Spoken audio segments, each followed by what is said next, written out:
Si vous vous souvenez de la vidéo que j'avais fait sur l'effet dépressif, vous savez très bien de quoi je parle. Sauf qu'entre temps, j'ai réinstallé TikTok. Et ces mecs-là, vous savez de qui je parle? Je parle de ceux qui font 8 TikTok par jour à base de scans de manga avec un texte. Tard la nuit, je commence à me confier en dévoilant une autre partie de ma vie. Bloque-moi. Mais aucune meuf vous cala, tout le monde vous bloque, vous mettez ces TikTok pour aller à la pêche aux commentaires de gros AW. Vous avez jamais vécu ça. Vous avez juste beaucoup trop regardé d'animés de romance et vous savez très bien ce que vous voulez recevoir. Je te comprends tellement, je n'ai pas dévoilé ma partie cachée. Mais t'es en 3ème, t'as pas connu la Coupe du Monde 2018. Arrêtez de faire genre que vous êtes trop triste et vous vous inventez des trucs. En mode vous connaissez 90% de la dark psychologie. Juste parce que tu sais que ton frère il a volé tes Kellogg's. Vous êtes trop là à faire genre je cache ma vraie personnalité. Mais le seul truc que vous avez caché c'est vos notes de merde. Et la pire chose qu'on pourrait découvrir sur vous c'est vos faves TikTok. Ah c'est sûr que pour faire genre qu'on est triste il y a du monde hein. Mais pour assumer les vidéos de Sophie Ren en Nike Pro y a plus personne. Bref ça sert à rien de donner de l'attention à ces gens là parce que ça les renforce juste dans leurs idées. Ils penseront encore plus que ce sont des êtres supérieurs et malheureux alors que bon ils ont des amis sympas, une famille aimante. Et ceux qui republient ces TikTok hein, on vous voit, vous avez 21 ans, vous postez des TikTok de gosses de 13 ans parce que vous avez pas de taf, vous inventez une dépression pour rien foutre, ça y est. Et puis si c'était que ça, ce serait rien parce qu'il existe pire que ça, il existe absolument tout l'inverse.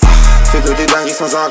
Et tu me demandes si j'ai pris des vacances. J'appelle le mood là, je pose avec prétention. C'est Jack fait des rats, il faut que tu fasses attention. Vous savez, ces gens-là, j'arrive pas à les comprendre. C'est vraiment l'opposé des bandes en dépression. C'est les gens qui s'inventent des vies pour faire croire qu'ils sont mondiaux, que tout le temps ils font des trucs de fou, qu'ils ont grave des amis alors que ils font des speedruns Pinterest pour trouver des fausses stories TikTok de mecs millionnaires de soirée et ils les postent direct. Quand les gens disent ouais j'ai rien fait ce week-end, ils vont directement te dire ah ouais, moi j'étais à une soirée, c'était incroyable. Ils pensent trop qu'on va les voir comme des gars cool, trop populaires, trop stylés. Vous faites pitié de fou. Généralement le skin par défaut c'est une coupe casquette, un jean, un t-shirt blanc et ils ont tous le même skin. Vous voulez nous faire croire que vous êtes des mecs différents, stylés du 18e arrondissement alors que vous venez d'une ville de merde. Et je vous jure, je suis très bien placé pour parler de ça. Dans ma magnifique ville qui est Saint-Etienne, il y a tellement de gens comme ça, ils veulent trop nous faire croire qu'ils sont stylés. Ils ont voilà les trucs stylés, mais tu veux la faire à qui? On sait qu'il y a rien à foutre dans cette ville. Et je vous jure, le jour où il y avait le concert de Luther, alors là, il y a eu 1 milliard de stories, ils leur ont posté sur toute la semaine. Vous faites tellement pitié. On sait que vous avez une vie gaze et que vous foutez rien, mais je sais pas, au moins assumez-la. Et entre nous, je vous ferai jamais autant pitié que les sous, on fait pas des craries. Un billet qui rentre, on va pas déclarer. Une voiture de... Vous savez, nous savons, ils savent. Je vais en parler. J'en avais déjà parlé dans une vidéo, mais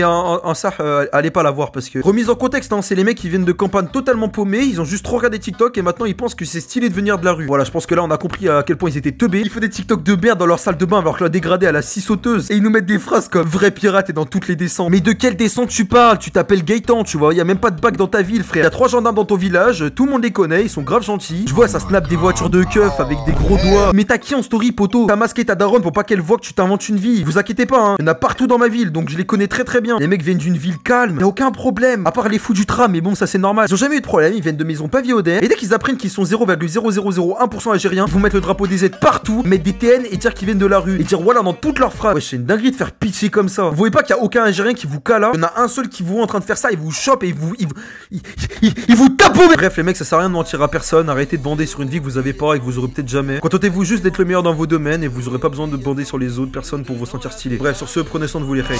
Dis-moi, Elijah, tous les deux dans le Panamera, tu fais tes valises et on se taille à Marbella. Ouais, dis-moi, Célia, viens, on se taille très loin d'ici, y'a que toi et moi, je te ferai oublier Flamby. Bailan, Flamby, désolé les frérots, j'arrive à l'improviste au dernier mercato. Pour toi, je coffrerai la dernière merco.